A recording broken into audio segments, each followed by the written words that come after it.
अन्य और स्थानों पर भी पूरे जी जान से आंदोलित किसानों के प्रति केंद्र सरकार की उदासीनता अति दुखद है तथा इनकी मांगों के संबंध में केंद्र को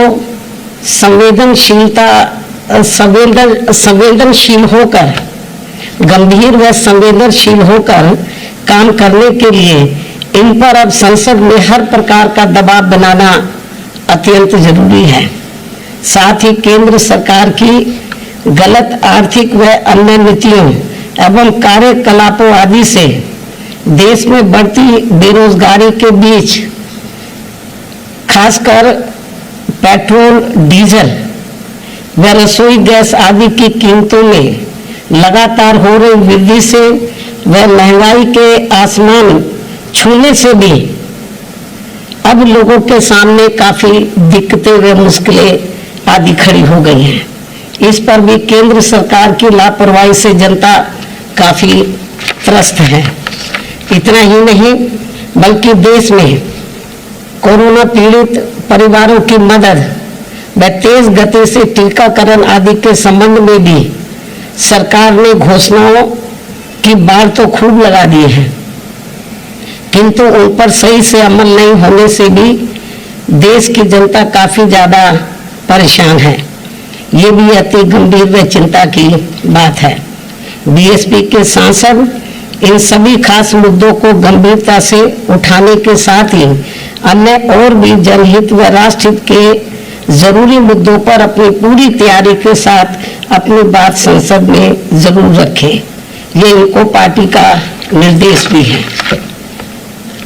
इसके अलावा जहां तक आबादी के हिसाब से देश के सबसे बड़े प्रदेश अर्थात उत्तर प्रदेश का सवाल है, तो यहाँ की जनता वर्तमान में चल रही भाजपा सरकार की खराब कानून व्यवस्था व इस सरकार में जातिगत एवं धार्मिक द्वेष की भावना से लोगों का हो रहा शोषण एवं उत्पीड़न, बड़े पैमाने पर हो रहा शोषण एवं उत्पीड़न आदि किसी से छिपा नहीं है, जिसके तहत अब इस सरकार में यहाँ अपर कास्ट समाज में से खासकर ब्राह्मण समाज तो बहुत ज्यादा दुखी है, जिन्होंने पिछले विधानसभा आम चुनाव में बीजेपी के बहकावे में आकर इस पार्टी को बढ़ चढ़कर एक तरफा अपना वोट दिया था और इनकी पूरे 5 साल के लिए सरकार भी बनाई। यह सब आप लोगों को मालूम है।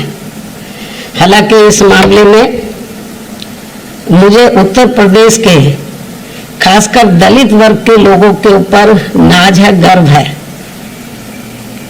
क्योंकि पिछले चुनाव में तो बीजेपी और अन्य सभी पार्टियों ने किस्म किस्म के लालच देकर इनको खिचड़ी भी खिलाई, इनके घरों में भी गए, खाना खाया। इनके साथ कांग्रेस के नेता सर के ऊपर तसला रखकर वो मिट्टी और वो मिट्टी या अन्य और सामान जो है तो वो भी लेकर खूब घूमे।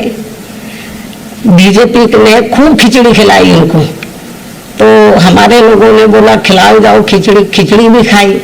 खूब इनके बीच में नाटकबाजी की, हर किस्म के हथकंडे इस्तेमाल किए, दलितों के बीच में गए, पैसा भी बहुत फेंका, लोग बताते हैं, लालच दिया इनको और मीडिया के माध्यम से खूब इनके वो खिचड़ी भी इनको खिलाई, अपने साथ बैठाकर खुद भी खाई, इनको भी खिलाई। मतलब चाहे अपने घर से ही खिचड़ी बनाकर क्यों ना ले गए हो, दलितों के हाथ की बनी खिचड़ी इनको ज्यादा पसंद नहीं होती है, तो लेकिन खिचड़ी भी खूब खाई।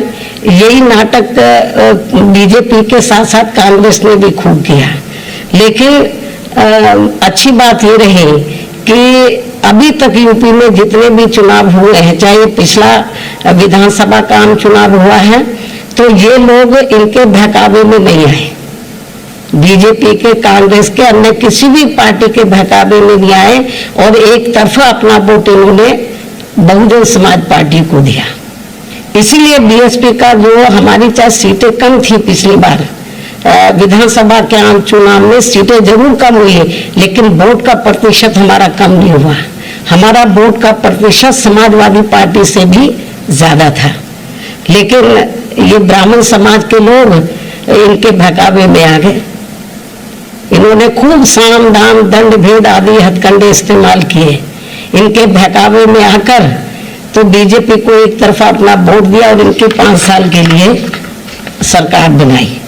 लेकिन मुझे पूरा भरोसा है, लेकिन इनके साथ क्या हुआ ये सब आप लोगों को मालूम है, कितनी जाति इनके साथ हो रही है।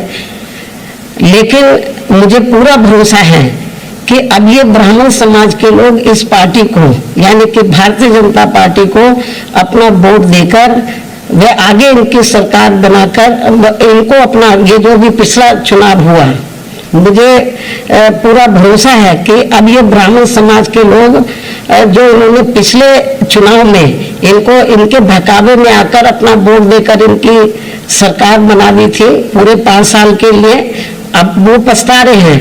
लेकिन अब मुझे पूरा भरोसा है कि अब ये लोग इनके किसी भी प्रकार के बहकावे में नहीं आएंगे।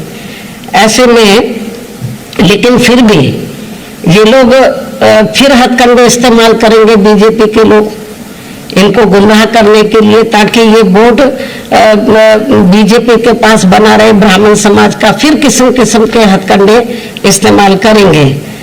तो ऐसे में अब इस समाज को, खासकर ब्राह्मण समाज को फिर से ये जागरूक करने के लिए कि प्रदेश में अन्य सभी समाज के साथ साथ इनका भी हित हर मामले में हर स्तर पर बीएसपी व इस पार्टी की सरकार में ही केवल सुरक्षित रह सकता है।